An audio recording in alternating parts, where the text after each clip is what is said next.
Bom, olá pessoal, sejam muito bem-vindos ao canal O Refúgio do Conhecimento. Hoje daremos continuidade à nossa série sobre a história da cultura e das etnias, não é? Continuando aqui a abordar sobre o reino hebreu, sobre o povo hebreu, não é?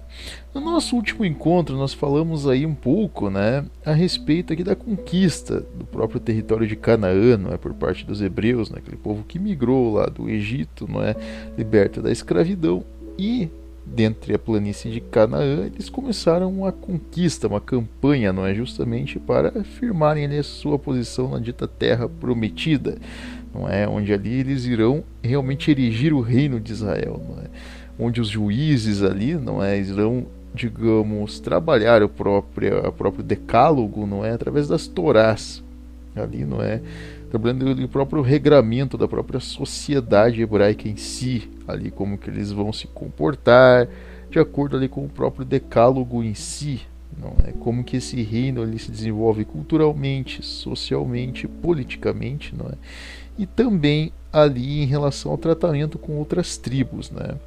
Vimos ali um pouco, digamos, sobre a história dos juízes, né? Entre eles ali a própria Débora e também Sansão, né? Depois também falamos um pouco aí a respeito de Samuel, né? Que era quase que um profeta. Digamos, ali a unificação, né, das tribos ali, todas as tribos ali hebraicas, não é, sobre o comando ali de Saul, que se tornou o primeiro rei, não é, dos hebreus, né, esse rei que unificou o povo hebreu, né, que promoveu algumas campanhas, um rei guerreiro ali, um rei muito aguerrido, né. Falamos também aí sobre Davi, não é, que é o, vamos dizer, o talvez o mais famoso aí dos reis hebreus, né, dos reis aí de Israel, né, o rei que praticamente conquistou a região onde hoje se situa Jerusalém, né, onde ele edificou mesmo essa cidade, onde, digamos, o povo hebreu realmente ali moldou, né, digamos, a própria cidade ali de Jerusalém, não é, como o centro de vida, digamos, dos hebreus, não é, a joia da coroa do reino hebreu, né, do reino de Israel. Bom, falamos um pouquinho aí a respeito da própria história ali de Davi, que mesmo ele sendo um grande rei, ele teve os seus erros, não é, em relação a Betsabá, por exemplo, e que futuramente, inclusive, iria culminar aí, vai, no caso, culminar, não é, com a coroação aí de seu sucessor. E por quê? Nós falamos aí no final do último capítulo a respeito da revolta de Absalão, né, um dos filhos aí de Davi, que tentou, digamos, usurpar o trono, né, no final da vida dele. Então ele teve várias, digamos, vamos dizer assim, que ele teve algumas revoltas, né, durante o reinado dele. Uma delas, justamente promovida aí por Absalão. E até de forma um pouco irônica, né, um dos seus generais, o Joabe, é quem vai acabar ali assassinando, no caso, o Absalão, né, filho dele. Até para impedir que Absalão, digamos, usurpasse o trono, né? E Davi, digamos, ele consegue reinar ali de forma estável, né, até os últimos dias dele, quando, digamos, a partir do momento que ele começa a adoecer, outras revoltas começam a se iniciar, digamos, né, que viria a ser ali justamente pelas mãos do seu próprio general Joabe, né, que estava costurando uma espécie de coroação, não é, de um de seus favoritos, para que este se tornasse, digamos, rei, não é, dos hebreus, e o próprio Joabe ali, de alguma forma, conseguisse algum cargo maior, digamos, dentro do reino, não é, ele apoiou ali Adonias, né, um dos filhos ali de, no caso do próprio Davi, para que este viesse a se tornar rei, não é, inclusive tinha feito até inclusive uma festa de coroação, no período, para que Adonias fosse o, vamos dizer assim, ungido, não é, para assumir o lugar de Davi. Porém,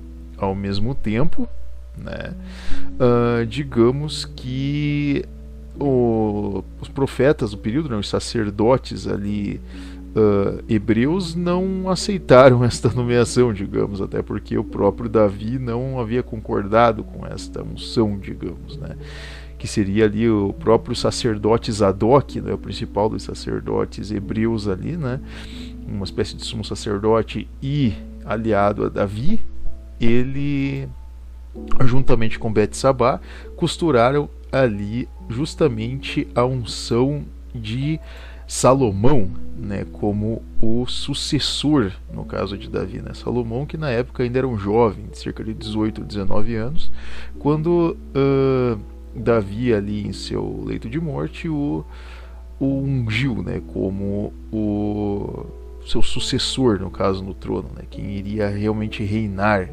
né, em Israel. Bom, e no caso de Salomão, não é?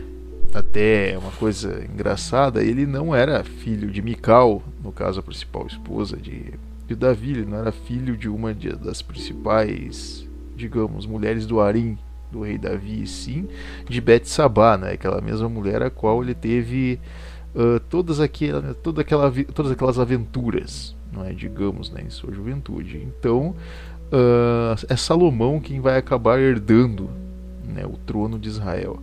Bom, e Salomão, sendo fiel, sendo realmente um rei, digamos, fiel à própria lei mosaica, não é, aos seus próprios princípios, a questão de fé, não é, ele justamente seguiu os passos do pai, não é, ele realmente agiu, não é, justamente em conformidade em ser um bom sucessor, né, ele firmou essa posição como rei, não é, e justamente a primeira coisa que ele fez foi justamente desmanchar essas oposições, essas revoltas que não tinham nenhuma legitimidade em relação ao trono e os quais queriam apenas uma espécie de poder, né? Não haviam sido ungidos, né, como reis, enfim, eles queriam simplesmente o poder, não é? Então ele manda eliminar justamente o assassino de seu irmão, não é, o Joabe, assim como o usurpador Adonias, não é? Ambos são eliminados ali no caso, não é? Uma das primeiras ordens de Salomão é mandar eliminar estes dois opositores, não é? Estes, vamos dizer aí, revoltosos, golpistas, ou como queiram chamar aí, não é? Que tentaram aí usurpar o trono, né? E no caso baniu também Abiatar também, né? Que foi um dos colaboradores ali, digamos, dessa usurpação, né? E obviamente Salomão ele passou a reinar sem nenhuma oposição interna, realmente legitimou, não é, a sua posição aí como rei, né? Em relação a Salomão como indivíduo, como pessoa, não é? Salomão, nós temos de entender que ele não era um rei, digamos, tão guerreiro, digamos, ou tão agressivo, tão impulsivo, digamos, como Saul, e ao mesmo tempo não tão fervoroso, digamos, em relação a conflitos, em relação a firmar-se ou impor-se, digamos, como Davi, não é? Ele era um pouco mais, digamos, ponderado, vamos dizer, não é? De acordo ali com a tradição judaica, não é?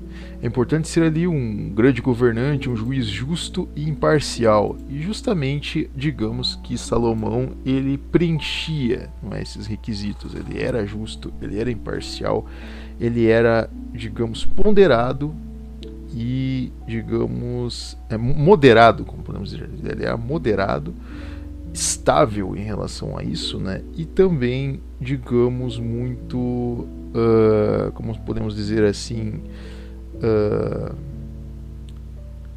vamos dizer, cauteloso em suas decisões, mas sempre muito estável, né? Sempre muito ali tem uma certa temperança, não é? A respeito ali de conseguir dosar as coisas. Ele era um rei bem, digamos, imparcial em relação a isso também, não é? Ele também soube habilmente, né, desenvolver o próprio comércio externo, né? Inclusive as relações diplomáticas aí com outros reinos. Então, diferentemente até de Davi, que era um pouco mais aguerrido, um pouco mais impulsivo em relação a decisões, digamos que Salomão ele era, digamos, bem mais diplomático, bem mais estrategista, digamos. Então ele buscava costurar alianças ali em relação a comércio, em relação a, até mesmo alianças bélicas de defesa, comunicação, não é, desenvolvimento ali, troca de tecnologias do período, entre outras coisas, não é? Digamos que Salomão neste ponto ele era muito mais estrategista, né? Muito mais realmente ele tinha mais esse brio, não é? Justamente para para estes campos, né, os quais aí talvez nos reinos passados não se havia tanta, tanta busca por isso, né? Então, nesse caso, Salomão era muito mais ponderado e muito mais ligado em relação à comunicação, em relação a alianças. Ele era bem mais estrategista nesse ponto, né? Bom, sabemos aí que no início, do reinado aí de Salomão, há, um desenvolvimento comercial, há um desenvolvimento, justamente por essas alianças que ele costurou, não é, que justamente facilitaram até um desenvolvimento de uma Belle Époque ali, em relação à opulência para o próprio povo hebreu em si. Foi uma época de grande bonança, de grande acúmulo de riquezas para o povo hebreu. Então o reino hebreu ele não era mais simplesmente uma pequena tribo, um bocado de tribos ali degladiando com pequenas cidades-estado pagãs ali tentando legitimar a sua posição. Não, eles eram um reino estável, um reino muito bem equilibrado, com reservas em ouro, um reino muito bem, suprido em questão de bens ali de matéria-prima, de alimentação, muito bem nutrido de especiarias. Era um reino o qual, esbanjava opulência. Então, de certa forma, foi um período ali em que a população estava muito mais bem nutrida, mais bem alimentada, uma época em que, a cidade de Jerusalém, a cidade-estado de Jerusalém ali, a joia da coroa, era realmente, uma das cidades mais importantes daquele período, né? Então rivalizava já com cidades egípcias, rivalizava com cidades ali da região da Mesopotâmia, não é? E nem se fala em relação aos hititas, não é? Que nesse período já estavam praticamente quase que, varridos, não é? Então, basicamente, ali Jerusalém era uma das cidades mais de maior requinte, não é? Mais desenvolvidas em relação a isso. E ao mesmo tempo, uma coisa que há de se notar, não é? É justamente essa questão da temperança, não é? Essa questão aí da, de uma boa administração. Era uma cidade a qual realmente seguia o regramento do qual eles estavam ali debaixo daquele guarda-chuva, justamente do decálogo mosaico, não é? Então eles seguiam ali, eles tinham uma opulência, um desenvolvimento, uma, ali algo a realmente saltar aos olhos, né? Uma cidade realmente, vamos dizer assim, palavreado popular, bonita, não é? Muito bem adornada, muito bem desenvolvida, um povo com vestimentas cada vez mais cintilantes, cada vez mais expressando aí vamos dizer, um requinte, não é? Do período, mas também eles não deixavam de seguir, a lei mosaica, não é? Então eles sempre estavam cada vez mais ali incluindo regramentos nas Torás, né? Então eles seguiam, vamos dizer assim, um regramento através do regramento inicial. Então eles tinham ali um desenvolvimento em relação a leis, em relação à própria questão de crença, a valores, a estrutura familiar, comportamento social, inclusive comportamento em relação a outras tribos muito bem definido, tá? Obviamente que em relação a questões de purismo, por exemplo, eles não tinham certas ligações com outras tribos, seria simplesmente uma diplomacia comercial, como era o caso com os egípcios, como era o caso com os ali as outras tribos da região ali, não é? Os amalequitas e outros ali que haviam, se dispersado naquela região, né? Mesmo os mesopotâmicos. Porém, eles tinham até uma certa ligação um pouquinho mais ali em relação aos hititas e a povos ali mais próximos a eles, não é? Mas sempre nessa questão do purismo, né? De estarem ligados ali justamente a esse laço sanguíneo de desenvolvimento, né? Isso vai mudar um pouco aí com Salomão, não é? Mas já vamos chegar um pouco aí a respeito disso, né?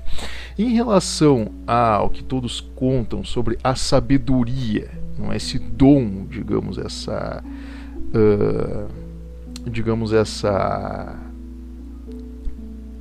digamos que esse poder sobrenatural, né, de uma sabedoria plena, não é? Salomão ele vai herdar aí a do próprio Deus, não é? Então como que isso ocorre, né? Por ele ser, digamos, tão devoto, por ele ali fazer oferendas a Deus, por ele justamente cumprir com seus deveres em relação à própria religião, em relação a justamente seguir o regramento, ser um rei tão mais, digamos, limpo em relação a erros, a justamente não se deixar cair pelo mal, não é? Ele foi agraciado com Deus, com, digamos, um presente de Deus, né? Então um dia ele teve um sonho, né? Até vamos voltar àquela questão do princípio aí de que os hebreus eles tinham esse contato às vezes com Deus, né, através dessa epifania, né, através de sonhos ou através de próprios contatos físicos ali no caso, não é, através de olhar mesmo, né, de você observar coisas que, digamos, ocorriam ali, milagres, não é, coisas diferentes, digamos que os hebreus eles tinham esse contato também através de epifanias, né, de sonhos, né? Então Salomão ele tem um sonho com Deus, né? E no caso Deus ele pergunta a Salomão o que ele gostaria, não é? O que ele gostaria de ser agraciado e presenteado. E Salomão, digamos que não vamos dizer que ele surpreende, mas ele tem uma decisão, digamos, crucial. Ele não pede riqueza material, ele não pede riquezas, digamos, em relação a espólios de guerra, ele não quer ser um Conan, ele não quer ser forte, ele não quer ser, digamos, rico em questão de riquezas em si, em questão de pouco tempo. Ele não quer longevidade, ele não quer a morte de seus inimigos. Ele procura sabedoria, não é? O que ele pede a Deus, no caso nesse sonho, o presente que ele pede é justamente sabedoria. E, segundo o relato bíblico, Deus se satisfaz e justamente o agracia, não é, com esse dom da sabedoria, não é? E nesse caso, Salomão ele vai utilizar muito bem desta sabedoria, não é? Então ele não é, digamos, um rei o qual ele vai ser dispendioso em relação a utilizar ali a vida da própria população, digamos, a entrar em guerras por motivos às vezes fúteis. Ele não vai, digamos, colocar a população hebraica em risco, né? A população ali de Israel em risco por coisas às vezes fúteis. Então ele é muito mais estrategista, muito mais defensivo, muito mais de se aliar, não é, ao estrangeiro, e justamente saber aproveitar, digamos, daquilo que os estrangeiros poderiam lhe oferecer. Então a gente pode dizer, digamos aí, que Salomão ele pode ser um exemplo daí em relação a digamos, um primeiro cosmopolitismo em relação a você, digamos, saber aproveitar aquilo que, digamos, possíveis aliados podem lhe oferecer, digamos, em relação à tecnologia, em relação à proteção, em relação a comércio, em relação a, digamos, negociações. Então ele era muito mais à frente do seu tempo em relação a isso, né? Então ele soube aproveitar esse dom qual Deus lhe agraciou, né? Outra coisa também que é muito interessante, né, de se observar é que Salomão ele teve muitas esposas e concubinas, não é? Já vamos chegar até a respeito de vamos dizer, um desses romances aí, vamos dizer assim, determinantes que ele teve, né? Mas de acordo aí com relatos bíblicos, né, ele teve dezenas de esposas, teve muitas esposas e centenas de concubinas. Então nós temos de entender aí que no mundo antigo, não é, mesmo no reino hebraico, o casamento naquele período ele tinha uma consonância diferente, tá? Então ele não tem Nós vamos ainda chegar nessa questão aí do casamento como estrutura atual que nós conhecemos, mas neste período basicamente se tratava aí de uma relação meio que poligâmica, não é? Porém, você tem no caso o rei ou no caso o alto funcionário de um reino, de uma escala, o qual ele tinha mais de uma esposa e o qual ele poderia ter um harém. Então eram comuns haréns, digamos, no mundo antigo, nessa sociedade antiga, né? E com Salomão não era diferente, ele teve centenas de concubinas, então ele tinha um harém um pouco grande, né? E dentre essas mulheres que compunham o harém, inclusive suntuoso, né, de Salomão, um harém muito suntuoso, muito rico e muito bem adornado, ele tinha desde moabitas, amonitas, edomitas, sidônias e inclusive hititas, né? Algumas das favoritas dele, né? As hititas, as sidônias, além das próprias moabitas, né? E sabe-se aí que dentre as dezenas de esposas as quais ele teve, consta-se aí uma delas, não é, que viria a ser aí Anelise, né? Filha inclusive de um dos faraós egípcios, né? Ali que governaram no mesmo período ali que Salomão, que prova que depois, né, dessa, digamos, estabilização do reino hebreu, né, os hebreus voltaram a ter, digamos, relações diplomáticas com os egípcios em certos períodos, né, tanto que houve uma união do próprio rei Salomão com a filha de uma das filhas, né, do próprio faraó egípcio, né? E Anelise aí, que posteriormente alguns vão apontar, não é, ela vai acabar aí, digamos, cooperando de certa forma aí para que Salomão ele acabe, digamos, se perdendo em seu caminho, né? Mas isso nós vamos abordar aí posteriormente. Bom, em relação aí a outras esposas, não é, mencionadas, ele vai ter também aí uma delas, né, Naamá, né, uma amonita que viria a ser aí a mãe, justamente do homem que irá suceder futuramente, não é, que é Roboão, no caso, né. E em relação aí a questões, digamos, até de controle de seu próprio reino, não é? Mesmo ele tendo essa questão de harém, não é? Essa questão de você ter várias esposas, enfim, não é? Uniões ali. Essas uniões muitas vezes eram utilizadas em questões diplomáticas, não é? Então nem todos os casamentos, vamos lá, há uma realidade sobre haréns, não é? Nem todos os casamentos e uniões o rei teria algum tipo de relação com uma rainha. Às vezes era algo totalmente diplomático, algo que, digamos, simbolizava, era simplesmente um simbolismo, né? Então, basicamente o local onde o rei, digamos, teria relações, onde o rei teria ali um contato físico com mulheres, realmente seria no seu harém, ou no caso com as suas esposas favoritas, enfim. Então ele tinha-se essa, digamos, essa particularidade, não é?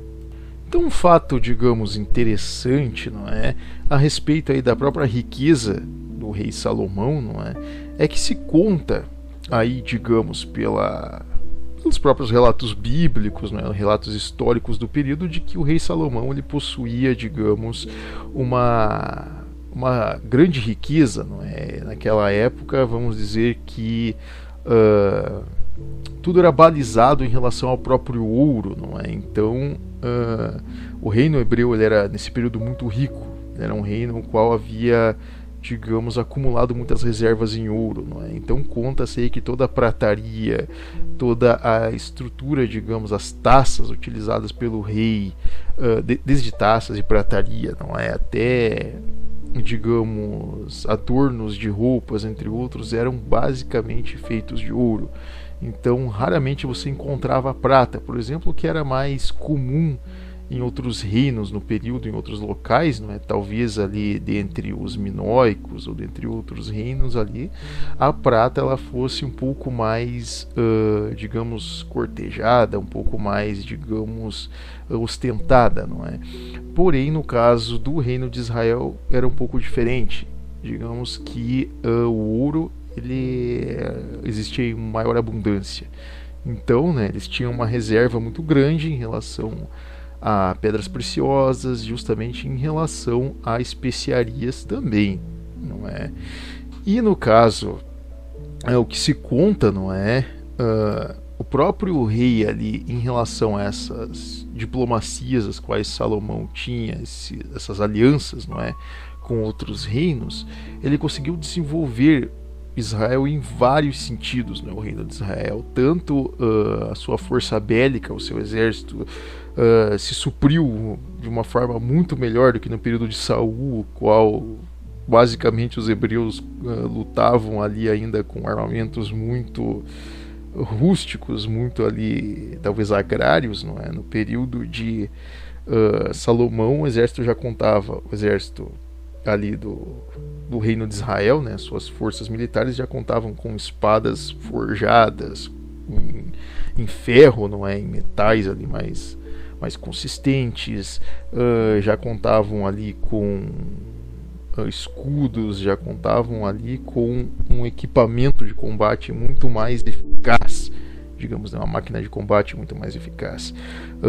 Também conseguiram desenvolver rotas de comércio, pequenas estradas e rotas de comércio que ligavam ali a região, né, do Sinai. Então eles tinham um controle estratégico ímpar em relação ali à região do Sinai, não é? Desde a divisa com o Egito até as regiões dos hititas, inclusive alcançando a região de hoje se conhece como Arábia. Então eles tinham ali vamos dizer que um controle daquela região muito bem ali digamos, estabelecido, né? E também uma coisa que se faz interessante nesse período do rei Salomão é que ele possuía inclusive uma frota naval, né, na região de Tarsis, inclusive, não é? Ali da região de Tiro, né? Tiro, que era uma cidade ali meio que fenícia, digamos, não é? Então, o rei Salomão ele tinha uma aliança com a cidade de estado de Tiro, né? E na região ali de Tarsis ele tinha a sua própria esquadra, não é? A qual ele utilizava para comércio. Então os hebreus também fizeram comércio através do mar Mediterrâneo. Eles tiveram ali digamos, uma rota de comércio marítimo nesse período, né? Então vinham especiarias também de ilhas ali do Mediterrâneo, de outros locais, além do mar, também para o reino hebreu. Então eles tinham madeiras nobres para a construção de estruturas, eles tinham pedras preciosas, especiarias raras como temperos, como matéria-prima para outras estruturas, tecidos para roupas e adornos, entre outros. Então eles tinham já uma facilidade justamente de se conseguir esse material, coisa que antes talvez não possuíam, né? E justamente, né, em relação a essas riquezas, não é, justamente da importação dessas estruturas, né, dessas especiarias, dessa matéria-prima, que Salomão ele vai ser o responsável, né, pela construção do grande templo, né? Ele vai ser, digamos, o grande rei, né, que irá construir, digamos, o templo dos hebreus, né? O templo justamente para abrigar o símbolo maior, aí no caso, né, da cultura hebraica, da religião hebraica, que vem a ser aí a Arca da Aliança, não é? Aí é onde se constam os 10 mandamentos, ou decálogo mosaico, como queiram chamar.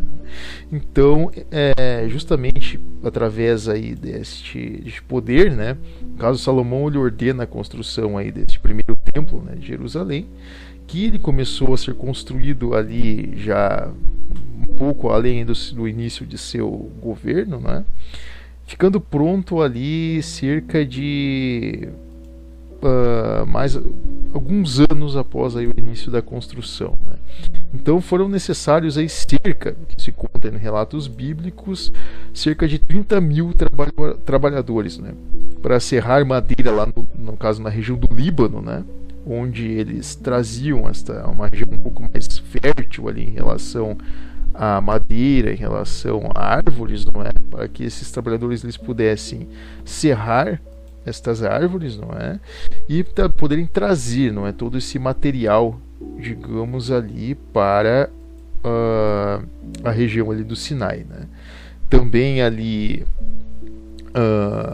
se necessitou também o transporte, não é, de pedras para estruturas, também a parte de pedras preciosas que foram necessárias para adornar o próprio templo em si, não é?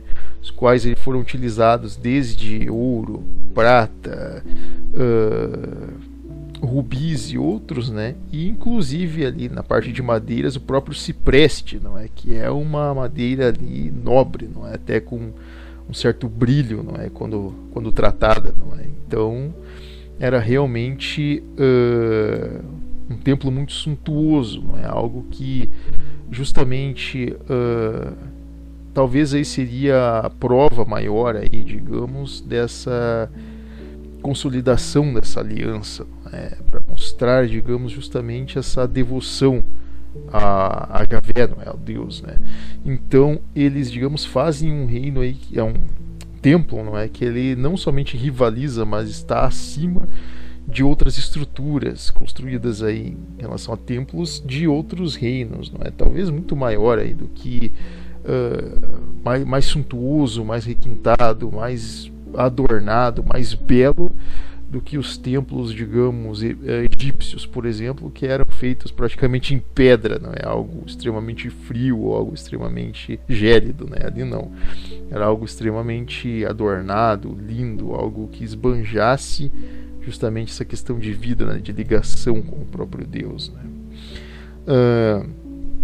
E em relação à questão, digamos, de administração, né, justamente em relação ao templo, né, continuava que os levitas, né, seriam os responsáveis aí pela administração do templo, né, principalmente do local ali que se dizia como o Santo dos Santos, né, que é a câmara mais especial, não é, deste templo e que guardava a Arca da Aliança, não é, onde ali, digamos, eram encaminhadas as oferendas, né, no caso do povo hebreu, aí em relação ao próprio templo em si.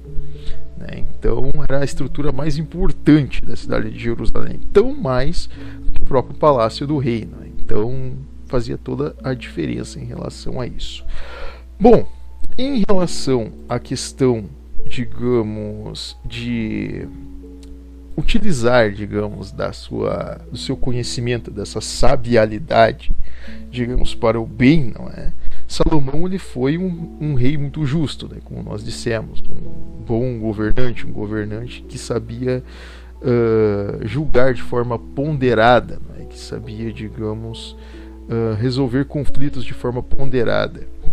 E uma prova, digamos, dessa sua hombridade, desse seu grande caráter, não é? Desse seu grande conhecimento, vem a ser um caso aí muito conhecido, não é? Da história de duas mulheres, não é, que foram aí ao palácio do próprio rei, não é, com uma querela de um problema a ser resolvido, né? Estas duas mulheres, elas tiveram filhos, no caso juntas, não é? No mesmo período elas acabaram engravidando ali e parindo seus filhos, né? Quase que no mesmo período, né?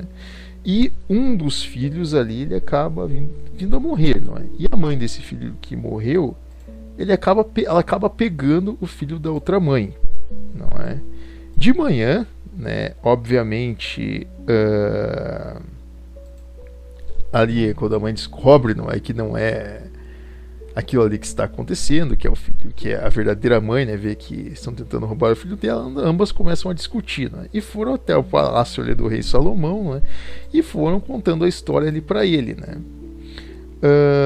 Então houve aquela discussão, o próprio rei tentava entender a situação e ambas começaram a discutir, começaram a, digamos, trocar ofensas, enfim, uma verdadeira comoção dentro do palácio do rei, não é?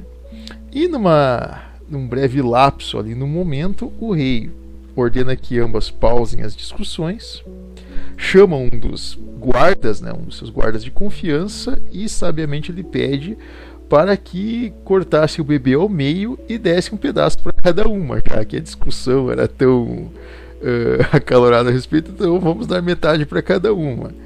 E no que se conta isso, né, uma das as requerentes ali da Creela começou a chorar, nenhuma das mulheres, e disse: não, eu prefiro ver meu filho nos braços de outra do que morto nos meus, né? E, obviamente, Salomão, não é? Vendo ali que, digamos, a gente só descobre, não é, o próprio amor de mãe a partir do momento em que você vê o sofrimento de um filho, não é? Então o rei, muito sábio, entregou o filho vivo à mãe verdadeira, né? E resolveu a situação. Pois aí que você mostra que, digamos, a justiça ela é feita justamente levando-se em conta a questão dos bons preceitos, daquilo que realmente se mostra o caráter de uma pessoa. Então, Salomão era justo e íntegro em relação a isso, o que torna aí talvez um dos reis mais, em relação a ser sábio, em relação a ser ponderado, um dos mais importantes, não é, deste período. Bom, em relação aos episódios diplomáticos do próprio rei Salomão, né, nós temos que levar em conta aí um dos casos mais interessantes da vida dele, né, que vem a ser justamente quando ele converte uma rainha estrangeira ao monoteísmo, né, uma das histórias mais, um dos episódios, né, realmente reais e mais impressionantes, não é, durante o seu reino.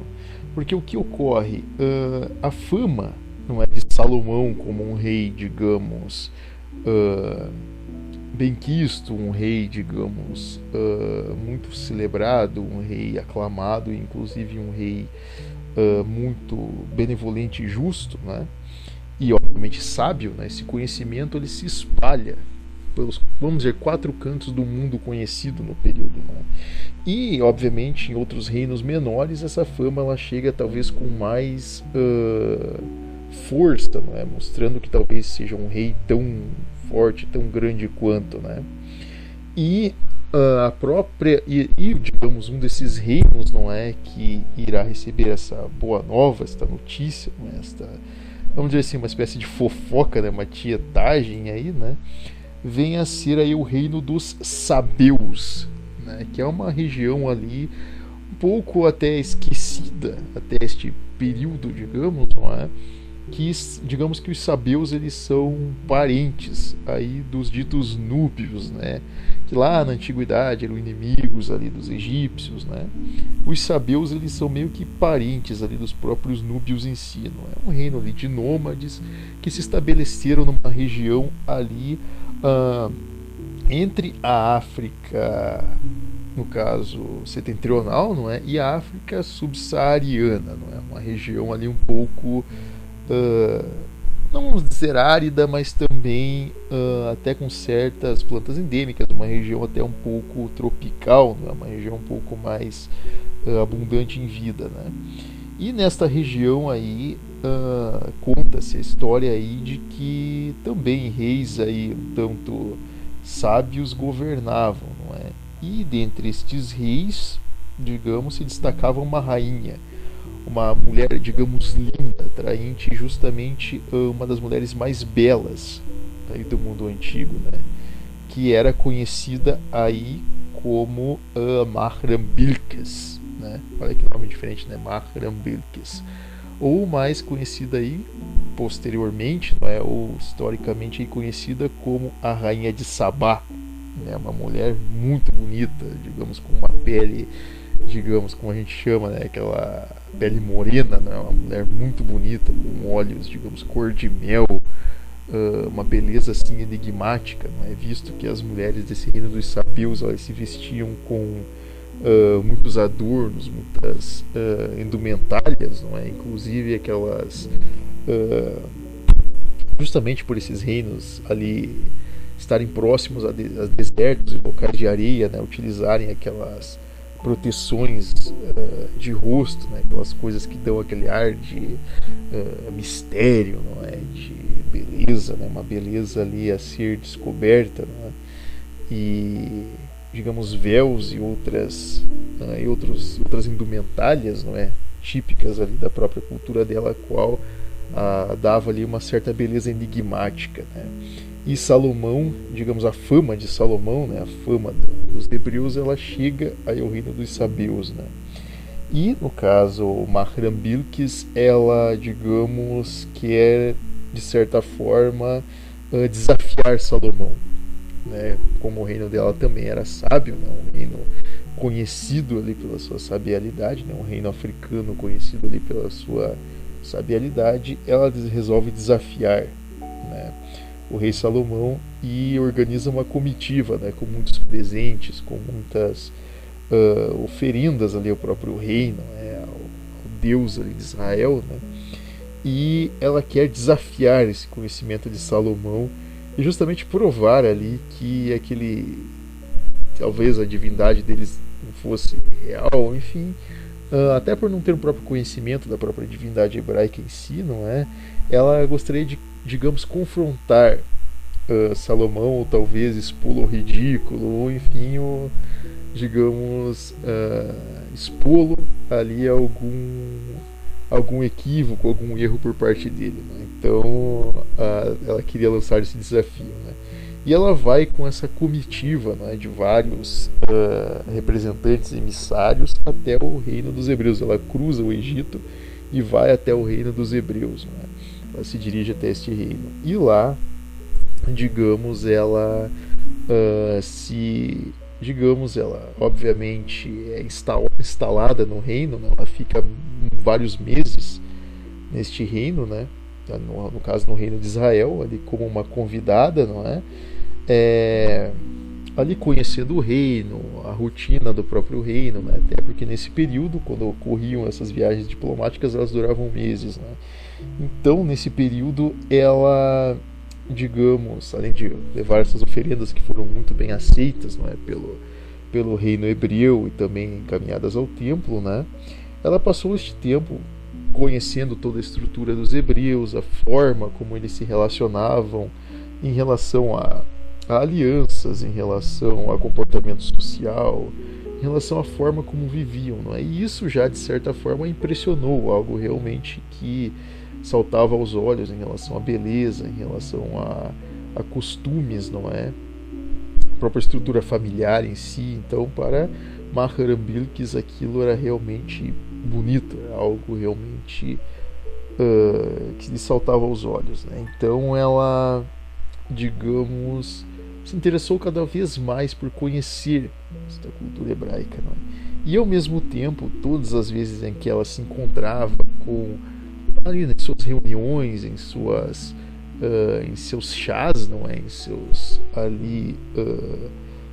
em suas conversas, não é, com o rei Salomão, ela sempre procurava desafiá-lo com, digamos, adivinhações, digamos, com provérbios, tentando de certa forma vamos dizer assim, levá-lo a cair em alguma contradição, né, em relação a algum ensinamento, a algo que, digamos, ali pudesse, de certa forma, o expor ali a algum erro ou algum equívoco, né, testando a sua sabialidade. E todas as vezes Salomão, digamos, a respondia de uma forma sábia, né, o que cada vez mais criava, digamos, nela uma espécie de paixão, né, pelo próprio rei Salomão, né, uma espécie de, vamos dizer assim, admiração, né, mas vamos dizer assim que uma paixão acalorada ali, né. E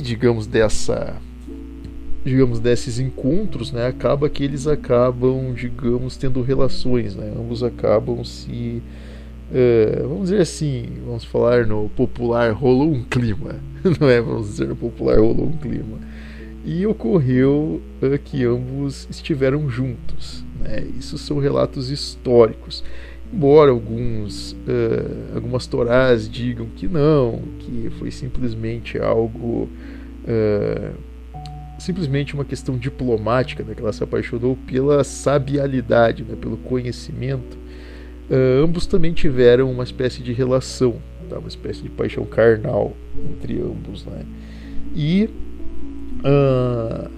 sendo mesmo que por amor, ou sendo, digamos, pelo conhecimento que ela teve todo esse período, a forma como os hebreus se comportam, o próprio decálogo, o regramento, né, que conduz ali o povo hebreu, não é? Isso acabou, digamos, a impressionando de tamanha forma que, digamos, ela depois de tantos provérbios serem, digamos, esclarecidos a ela, depois de tantas respostas, ela, vamos dizer assim, que por uma certa razão, né, pela própria busca por uma espécie de razão, ela acaba se convertendo justamente ao monoteísmo, né? Uma rainha que até então ela era politeísta, ela se converte ao monoteísmo, né?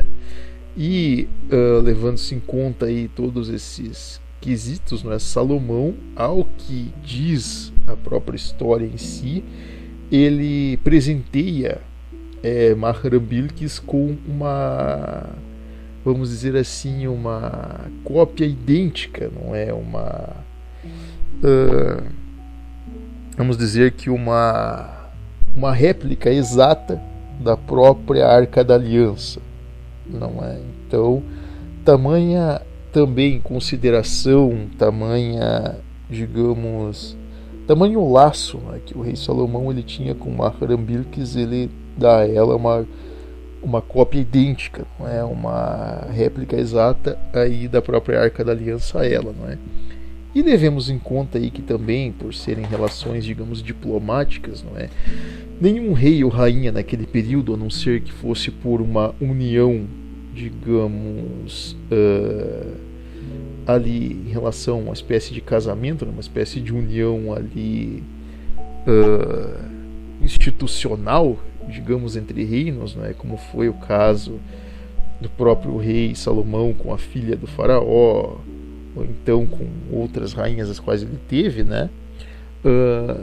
A própria rainha de Sabá, ela não, digamos, se uniu a ele, né? Eles tiveram esse momento, não é? Vamos dizer assim, aventura, não é? Este breve relacionamento, e depois de alguns meses ela retornou, digamos, a região dela, né? No caso o reino dos sabeus, né? Ao sul aí do Egito.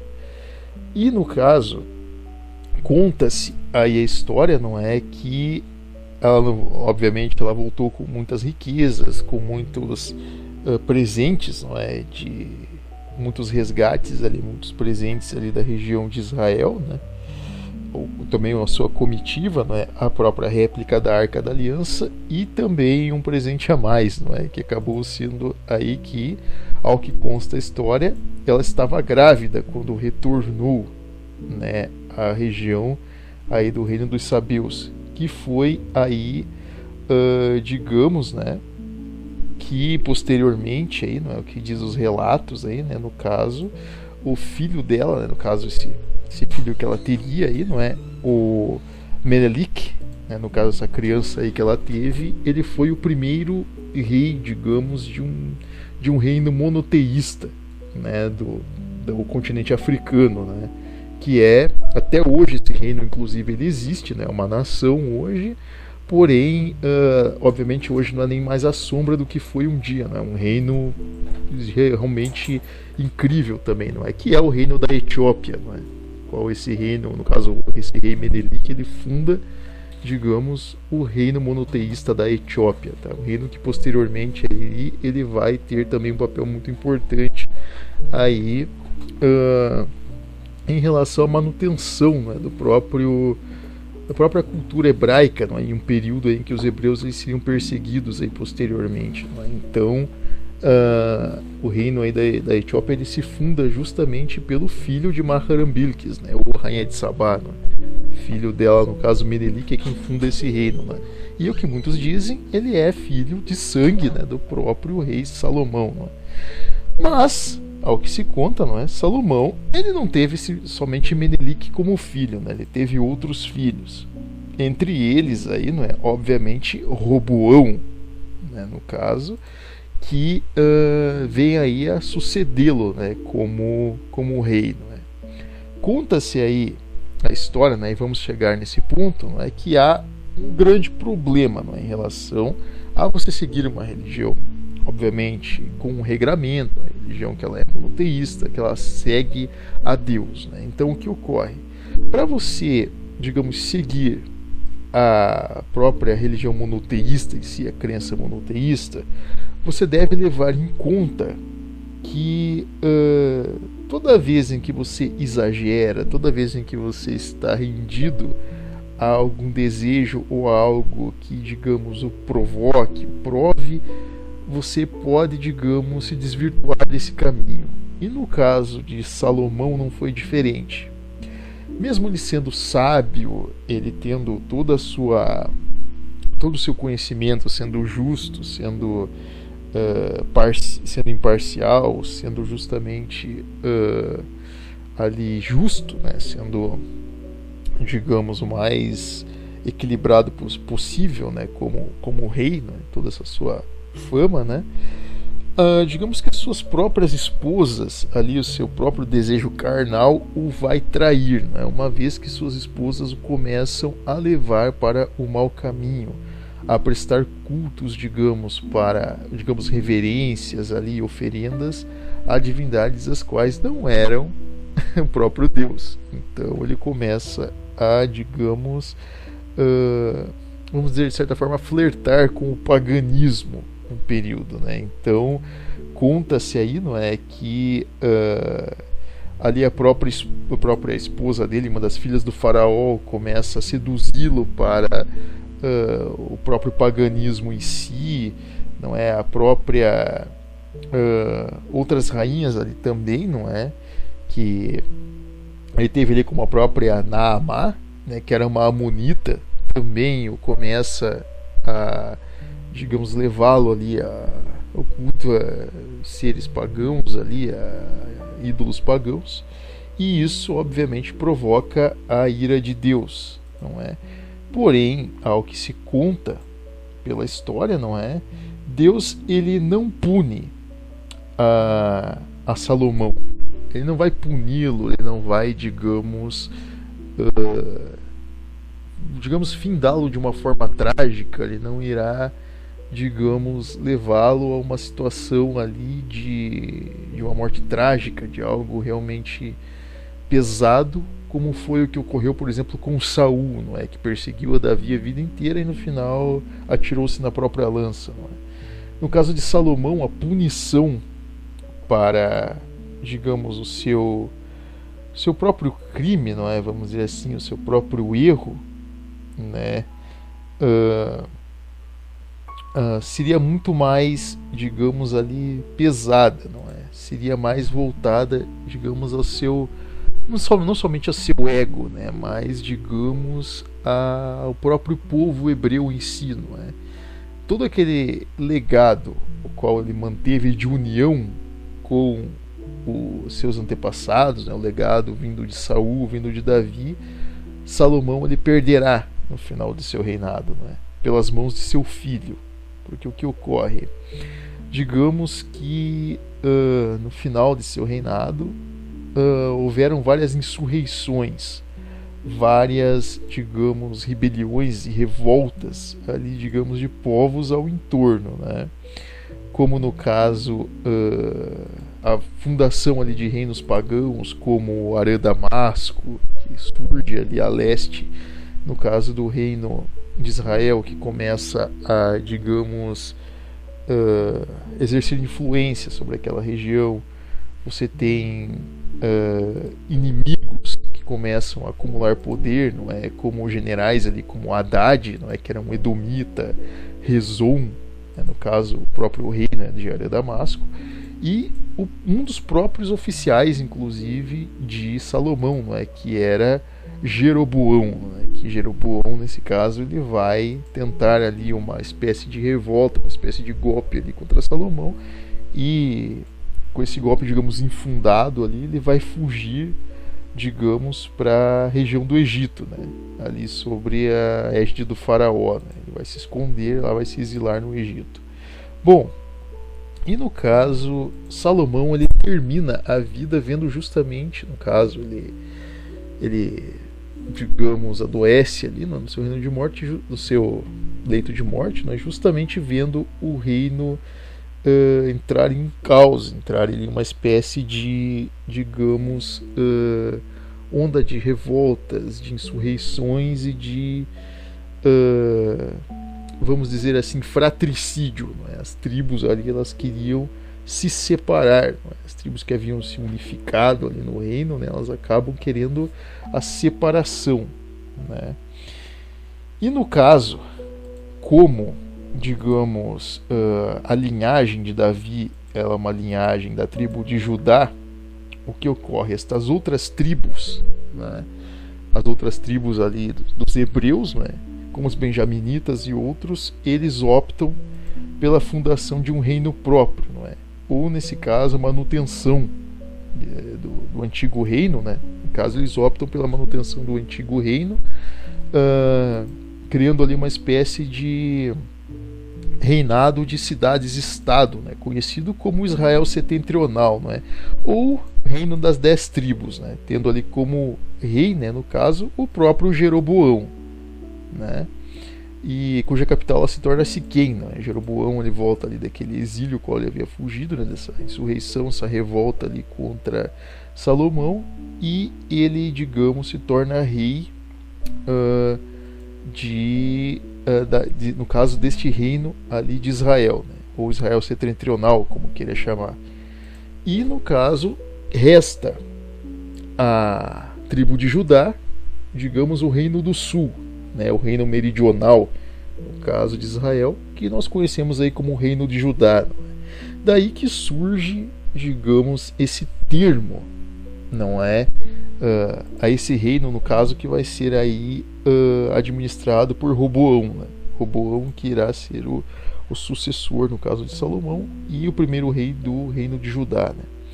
E aí que nós temos o termo, né, que surge esse termo cunhado na história como o termo judeu, né, que nós chamamos de judeu. Ele deriva justamente desse reino, dessa tribo, né, que se torna um reino de Judá, tá? Então você tem dois reinos separados: o reino setentrional de Israel, ou reino das cidades-estado das 10 tribos. Não é um reino totalmente unificado, digamos. Ele tem ali uma figura de um rei, né, no caso, como ali com Jeroboão, mas vamos dizer assim, meio que um reino, digamos, fratricida ali com várias cidades-estado, seguindo, digamos, as torás ali de acordo com cada tribo. Já o reino de Judá ele tem um controle mais centralizado na figura de Roboão, seguindo ali as torás de acordo com a compreensão judaica. Compreensão, no caso, aí a gente usa esse termo não mais hebreu, tá? O termo hebreu ele se aplica a Israel setentrional, a essas cidades-estado que seguem ali o entendimento da Torá de acordo com cada uma das tribos. E você tem Judá, no caso do sul, que segue justamente o preceito judaico, tá, das Torás. Então é aí que você começa a entender justamente esse termo de ser judeu ou judaico, enfim, essa tribo.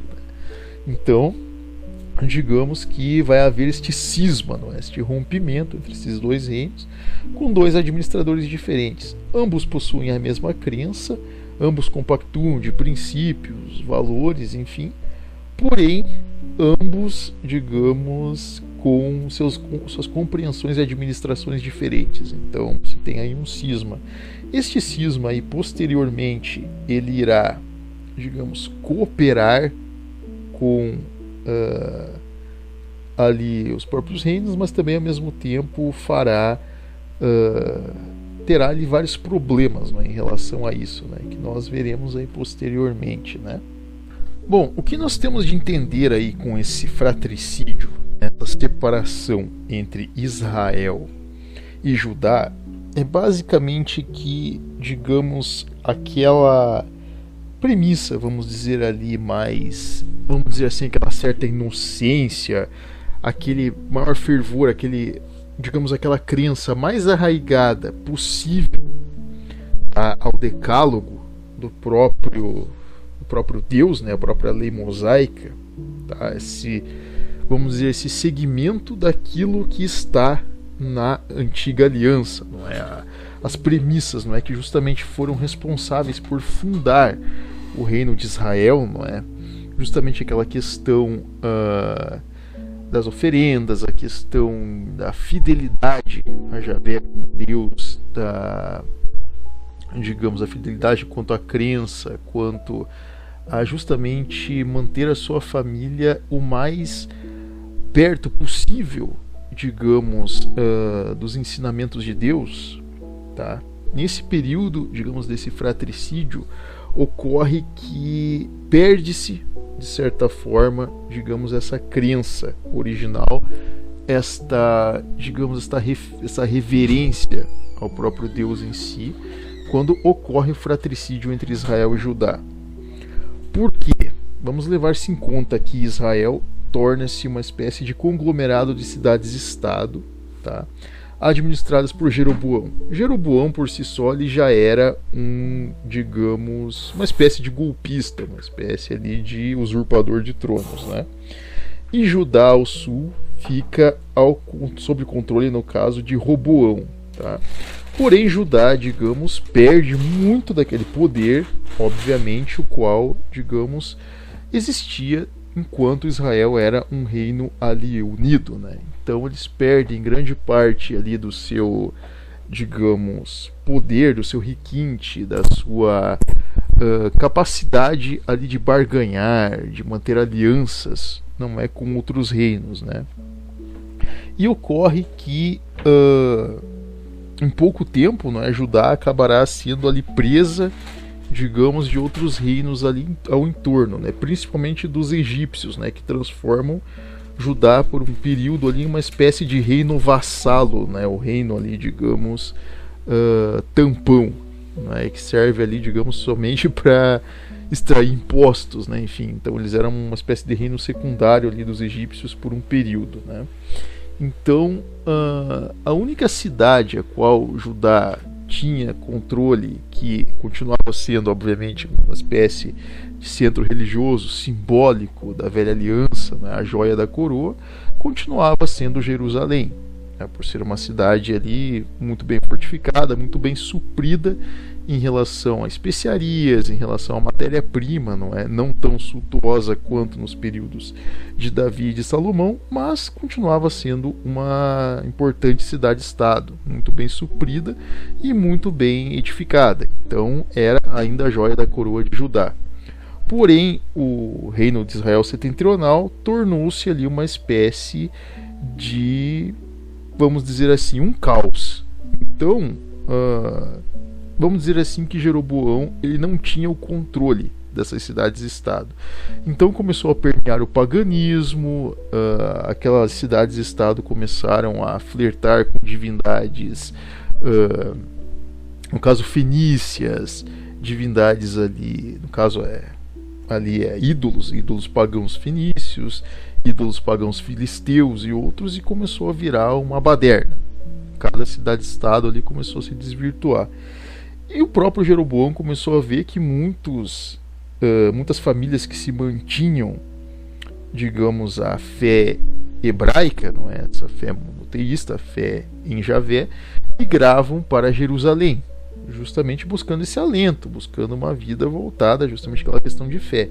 E para, entre aspas, manter o poder, o controle da população, ele literalmente trai a Deus. O que Jeroboão faz? Ele cria 2 ídolos em forma de bois, coloca um ídolo na principal cidade-estado de Dan, no caso a cidade ali deles, né, que era a principal ali do reino de Israel, e outra, se não me engano, na cidade de Samaria, né, Jafa e Betel, né? Então ele vai colocar ali mais de 2 estátuas, não é, ídolos pagãos, e vai dizer ali que a partir daquele momento as pessoas devem adorar aqueles ídolos e não a Deus. Então, naquele momento ali, um dos profetas, não é, hebreus ali que viviam ali na região, né,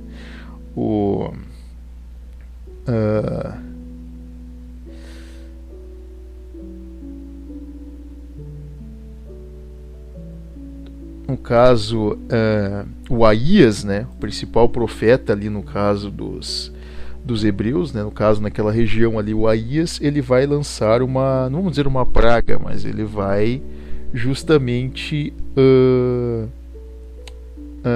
como é que vamos dizer assim, ele vai lançar ali uma espécie de maldizer contra Jeroboão, né? Justamente por intermédio de Deus. Aías ele joga uma espécie de, enfim, um maldizer ali sobre aquelas tribos ali, no caso de Israel setentrional, de que como Jeroboão ele traiu a Deus, todos os sucessores do reino de Israel setentrional iriam destruir a dinastia anterior, né? Então nunca haveria ali paz, nunca haveria, digamos, uma estabilidade, não é, sobre o reino de Israel setentrional. Então realmente é o que ocorre desde do próprio descendente de Jeroboão, né, no caso Nabade.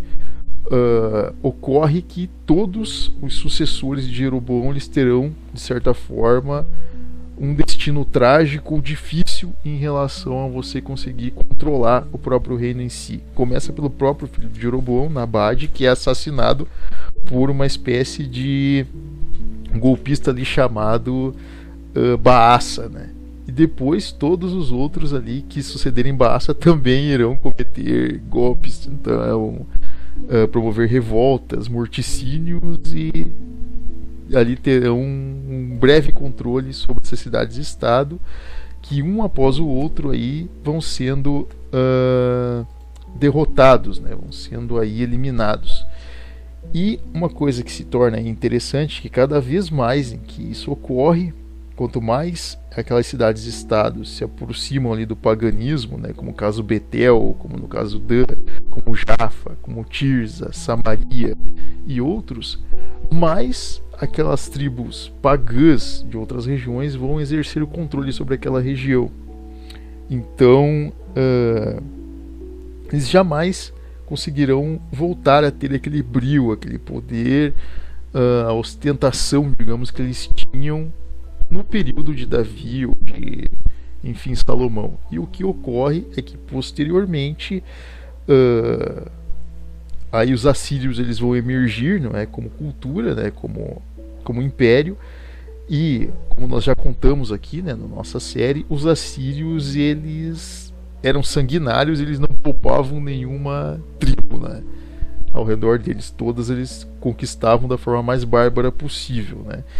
E com o reino de Israel setentrional não foi diferente, né? Os assírios eles começaram várias incursões diferentes, né, contra Israel setentrional, causando caos. Então eles, de 3 cidades-estado, normalmente eles pegavam uma delas e aniquilavam toda a população para causar o pânico às outras cidades-estado, que daí começavam a prestar vassalagem, no caso, para os assírios, ou entregavam os seus pertences, enfim, e se tornavam ali mais uma parte ali do Império Assírio, né?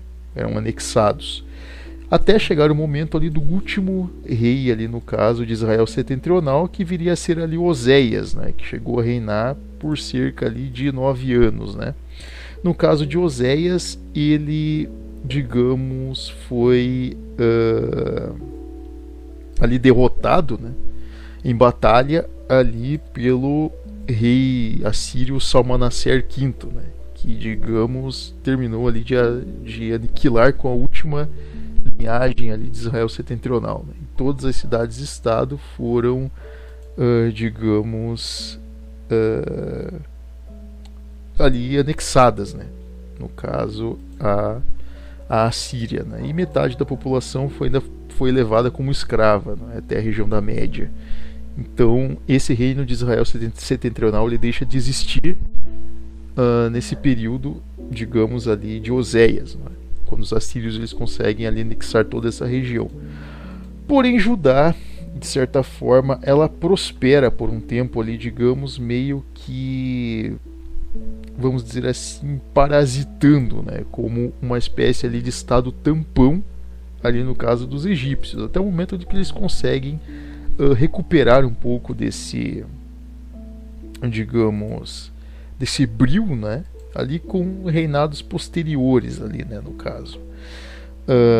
Você vai ter ali no caso importantes reis, não é, em Judá, como é o caso aí do próprio Ezequias, né, E por que, no caso, a figura de Ezequias ela é tão importante, não é? Vamos dizer que após ali Josafá, Jorão e outros ali, né, Ocosias e outros, o reino de Judá ele começa a recuperar um pouco, digamos, do controle de seu território, através ali do comércio, através do próprio auxílio a outros reinos, ali, como os próprios egípcios, né? Então eles começam ali a ter uma, vamos dizer assim, uma recuperação de sua estabilidade, né? E nesse mesmo período, né, digamos que Judá se nega a prestar vassalagem aos assírios, tá? Diferentemente de Israel setentrional, que é varrida, digamos, né, pelos assírios, Judá não se curva, digamos, diante dos assírios. E os assírios, eles prometem retaliação e tentar aí, digamos, tomar conta, né, da cidade-estado de Jerusalém, né, no caso, dar um fim ali aos, no caso, aos habitantes ali de Judá, né, aos judeus. Porém, conta-se a história, não é, talvez uma das mais emblemáticas e mais famosas batalhas, né, do mundo antigo aí, que vem a ser justamente essa batalha entre um dos mais sanguinários reis assírios, que é Senaqueribe, e, no caso, Ezequias, né, o rei dos judeus, né. O que ocorre? Vendo todo aquele cerco, né, as forças assírias eram talvez 4 ou 5 vezes maiores do que as forças, no caso de Judá, né, era um exército extremamente poderoso, né, o exército assírio, e temido, né. Então os próprios egípcios temiam os assírios, né, eram talvez a força mais poderosa daquele período, em questões bélicas, não é? E no caso Ezequias conta-se a história de que ele rogou a Deus, né? Ele pediu, né, a Deus que livrasse, no caso, a cidade de Jerusalém das garras dos assírios, né? E cabe se lembrar que, se vocês verem bem em questão de imagens, não é, a cidade de Jerusalém, cidade-estado, né, na época, ela ficava em uma colina, em uma região pedregosa, um pouco mais alta em relação ao terreno plano. Então eles tinham uma estrutura privilegiada, muralhas muito bem estruturadas e, digamos, uma capacidade ali de manter mantimentos, alimentação e água por meses, por um bom tempo. Ao mesmo tempo em que, por justamente serem ali, por viverem naquela região há tanto tempo, os habitantes ali de Jerusalém, eles conheciam, digamos, os locais de abastecimento de água, onde eles podiam captar água para dentro da cidade sem serem vistos ou, digamos, serem percebidos aquelas rotas, digamos, de acesso para a cidadela, a parte interna, não é? Que os assírios pudessem descobrir, não é? Então, Senaqueribe ficou meses acampado com seu exército em torno da cidade de Israel, de Jerusalém, no caso, tentando tomar conta, né, dessa cidade. Porém, ele fracassou. Ele não conseguiu descobrir uma rota de entrada para a cidade. Tentou pequenas incursões, pequenas patrulhas para tentar, digamos, adentrar a cidade. Obviamente, pequenos cercos ali, digamos, que causavam um certo desconforto na cidade, tentavam atirar coisas com atiradeiras, não é? Com ali arquétipos ali muito antigos, né, da própria catapulta em si, né? Eles utilizavam ali alguns tipos de atiradeiras de pedras, de pedregulhos, né? Tentavam destruir as muralhas ali de Jerusalém, mas não conseguiram. Então passou-se ali um tempo, os mantimentos começaram, o abastecimento ali do exército começou a diminuir, do exército assírio, forçando, no caso, Senaqueribe a, digamos, desistir da invasão de Jerusalém, né? Então ele acaba retornando. Aí constam-se duas versões diferentes, e provavelmente a mais contundente, a mais certa, a mais, digamos, realista do fato é justamente a versão dos hebreus, né? A versão ali dos judeus, né? De Judá. Por quê? Em relação ao detalhismo, tá? Quando você pega as versões assírias, você tem uma certa eloquência na figura de Senaqueribe ter sido vitorioso, se gabando de ter conquistado Jerusalém, e dos hebreus, daí no caso dos judeus, não terem participado de um combate direto contra as forças assírias. Ele se gaba disso. Porém, ele próprio não conquistou a cidade. Então, tecnicamente, ele não tomou conta do reino de Judá. Ele não venceu o reino de Judá. Então ele acaba, digamos, aí sendo ali, vamos dizer assim, uma espécie de derrotado, né? Simbólico, ele sofre uma derrota simbólica, o que viria a ser ali um próprio milagre do próprio Deus, não é? Que você chegou até essas muralhas, você chegou até esse ponto, mas daqui você não vai passar. Então, e Senaqueribe não passou. Ele não conseguiu invadir a cidade de Jerusalém. Ele fracassou e ele teve de retornar derrotado, no caso, para as terras da Assíria, né? E, no caso, Judá livrou-se, no caso, desta, digamos, desta incursão, né? Que torna aí um dos poucos reinos que sobreviveram, digamos, aos assírios no período, né? Então, enquanto várias outras tribos, vários outros reinos caíram, não é, em relação aos assírios, Judá não caiu, e também por ser ali um caminho, digamos, para o Mar Vermelho, para o Sinai, na região do Egito, o Egito por si só também, de certa forma, se livrou dos assírios por um breve período, né? Então, obviamente, posteriormente eles também sofrerão com os assírios, mas Judá acaba se livrando, digamos, né? O que é um fato aí realmente, vamos dizer assim, uma intervenção divina realmente, né? Bom, aqui cabe-se levar em conta um pouco a questão do aspecto social, tá, em relação a Judá no período, que é um pouco diferente daquilo que as pessoas compreendem de início, de se seguir as regras do próprio decálogo, não é, ou dos 10 mandamentos, como queira chamar aí a lei mosaica, não é? Por quê? Já vimos que ocorreu este cisma, já vimos que, digamos, cada tribo ela quis interpretar o próprio decálogo através das Torás. E entenda-se, por uma razão muito óbvia, toda vez em que você começa a editar uma obra original, chega um ponto em que a própria originalidade ela começa a se perder.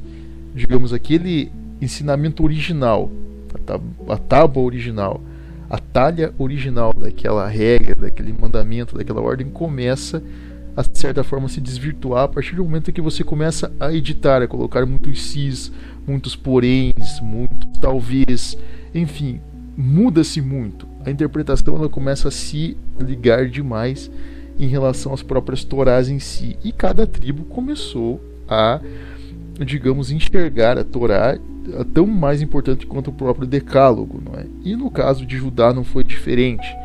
Depois desse cisma, não é? O reino de Judá ele estava muito mais ligado à questão das Torás do que do próprio decálogo em si, não é? Algo que para eles já nesse período já era algo, vamos dizer assim, é o fator balizante, logicamente, o princípio de tudo, porém já está mais ligado a uma espécie de regramento dos homens, um regramento de reino, do que da própria lei natural em si, do próprio decálogo em si.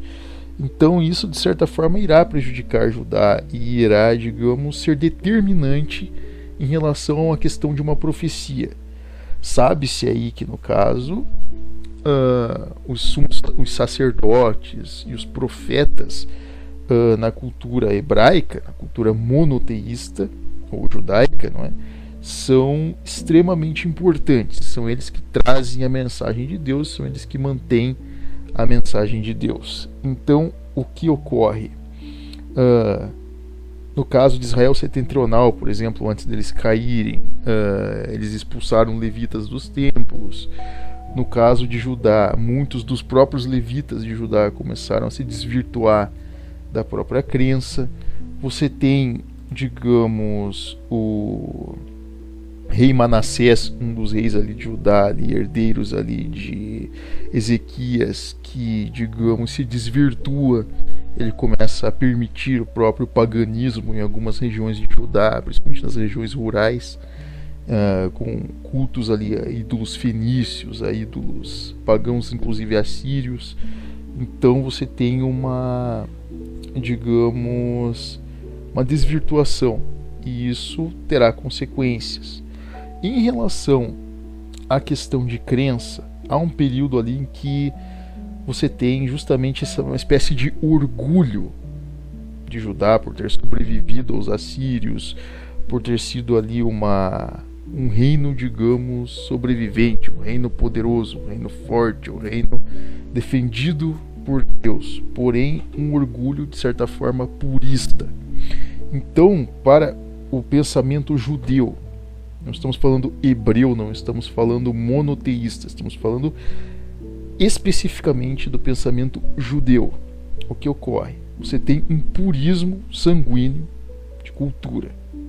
Então o que ocorre? Para eles, digamos, a figura de Deus, a figura de Javé é de um guerreiro, é de um rei extremamente suntuoso, extremamente adornado, de um rei totalmente envolto, digamos, por poder, por algo além, algo muito maior, algo, digamos,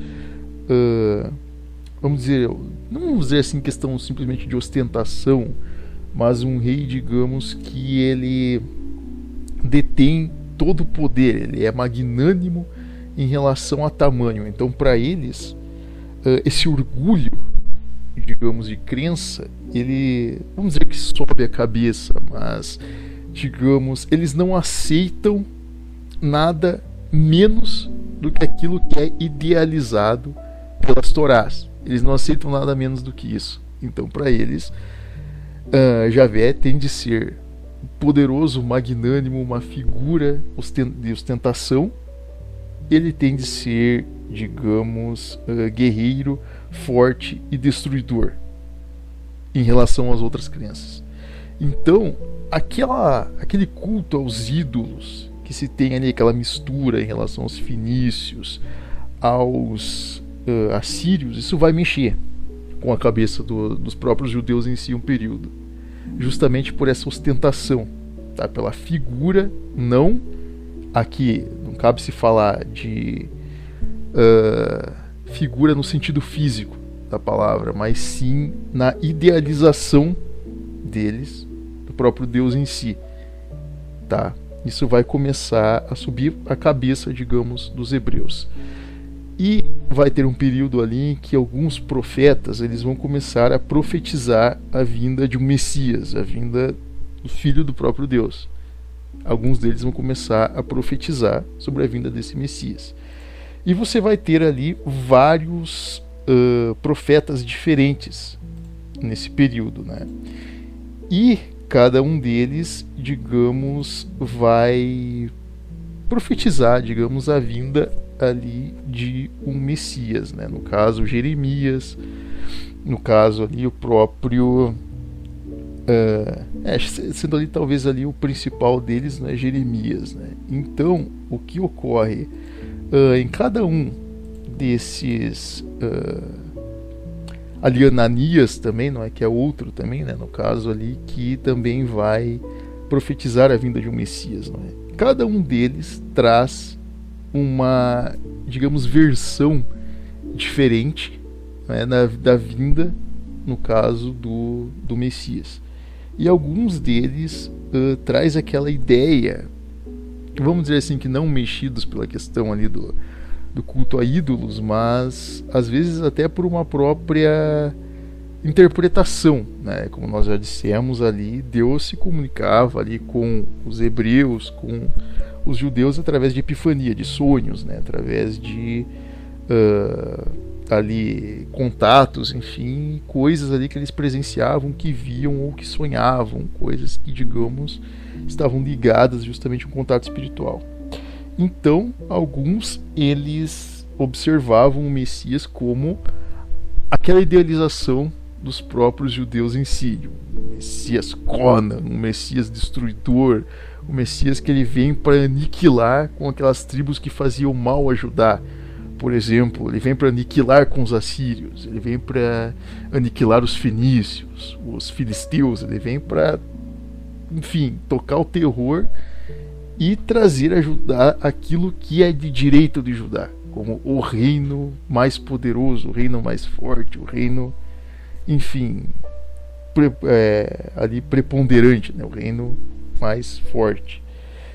Assim como outros profetas profetizavam a vinda de um Messias rico, um Messias, digamos, que seria uma cópia do próprio rei Davi, digamos, a idealização de um rei suntuoso, um rei talvez diplomata como Salomão, um rei que, digamos, através da riqueza, através do luxo, através da ostentação, através da, digamos, de um acúmulo material, vai dar a, digamos, a Judá o direito dela, digamos, daquele reino novamente preponderante por esse poder material. E existiam aqueles profetas, como o próprio Jeremias e outros, que previram a vinda de um Cristo, no caso de um Messias, não é? Sofredor, de um Messias ali que não tem nenhuma ligação, basicamente, com nada daquilo que Judá, que os sacerdotes judaicos ali, que os interpretadores das Torás ou os próprios reis indagavam.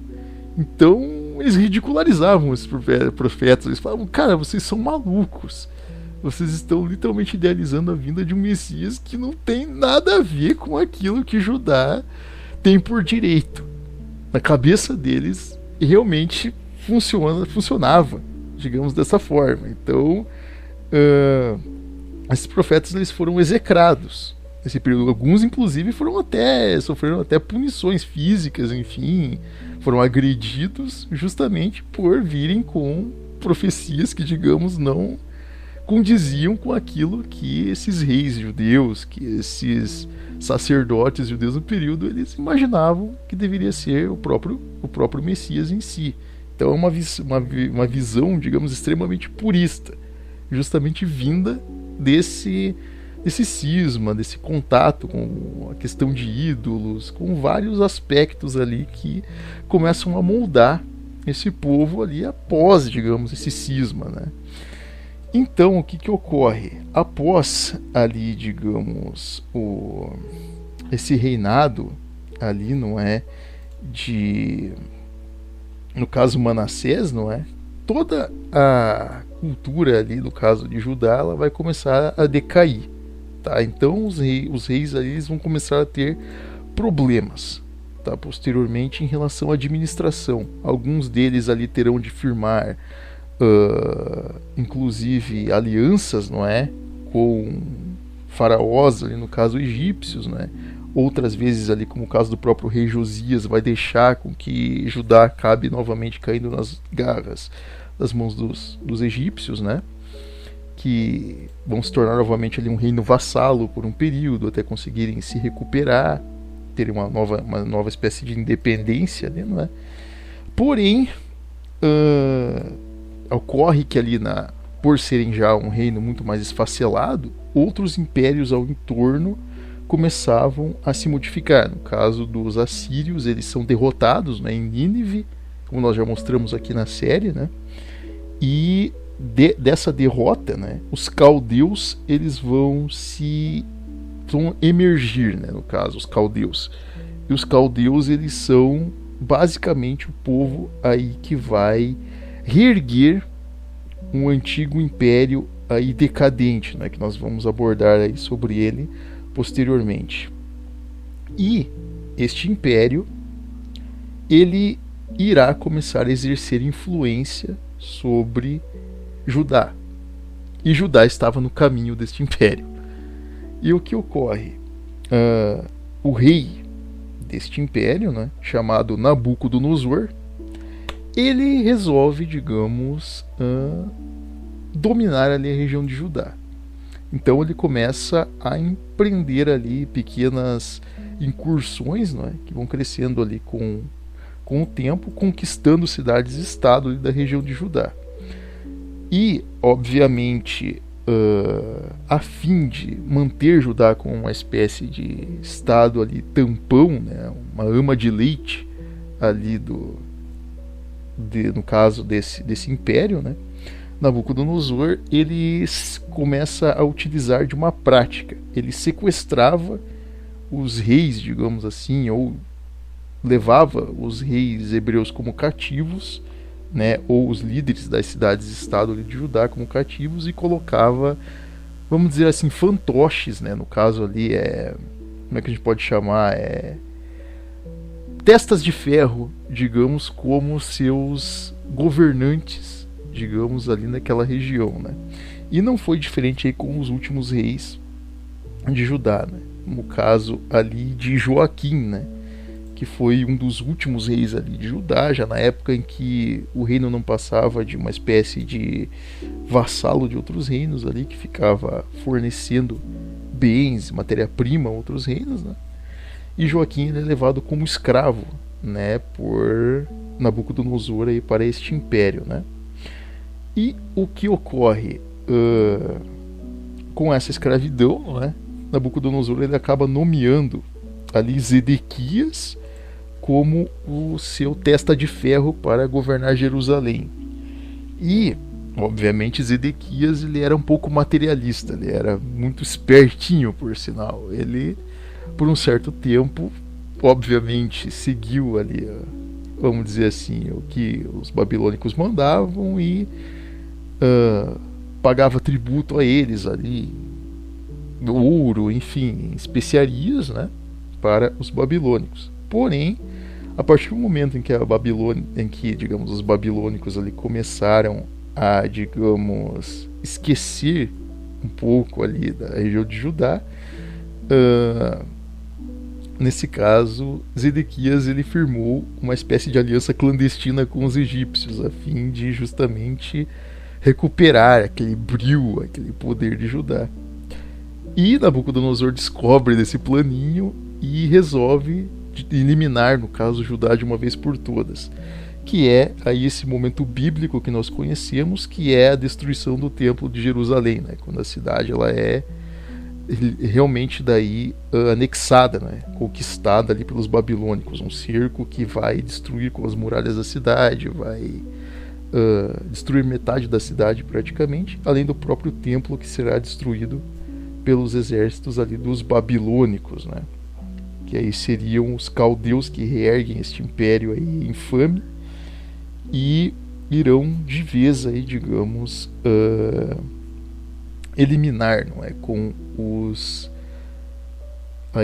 o reino, o último reino, no caso dos judeus aí, no caso a última cidade-estado dos judeus, né, Judá. Então, e vai se iniciar aí no caso esse momento de escravidão, né, em que os judeus eles são levados como escravos para a famigerada cidade da Babilônia, né? E finalizando, né, esse nosso capítulo, vou deixar aqui uma música, né, uma pequena canção que ela é muito conhecida, digamos, até hoje, né? Inclusive virou até vamos dizer assim, uma canção muito conhecida, né, no mundo, que justamente conta sobre este período, né? Quando os hebreus eles caminhavam, né, sendo levados como escravos, né, os judeus, né, para a cidade da Babilônia, caminhando às margens dos rios Tigre e Eufrates, né, que pelos rios da Babilônia os judeus caíam e choravam, se lembrando, no caso, de Jerusalém, né? É uma música assim bem tocante. Então, aí eu espero aí que tenham gostado, né, deste capítulo, né? Peço aí que procurem, pesquisem mais a respeito. Tem muitos assuntos interessantes sobre o reino aí de Israel, não é? E no caso aí tanto do reino setentrional quanto de Judá existem muitos relatos, não é? E digamos fatos históricos que são interessantes aí de serem estudados, né? Mas posteriormente aí daremos andamento aqui à nossa série sobre história da cultura e das etnias. Desde já agradeço a todos e até a próxima. Let my tongue be silenced if I ever forget you. Let my tongue be silenced if I ever forget you. By the streams of Babylon we sat and wept when we remembered Zion. On the aspens of that land we hung up our harps. Let my tongue be silenced if I ever forget you. For there are captors asked of us the lyrics of our songs, and our despoilers urged us to be joyous. Sing for us the songs of Zion. Let my tongue be silenced if I ever forget you.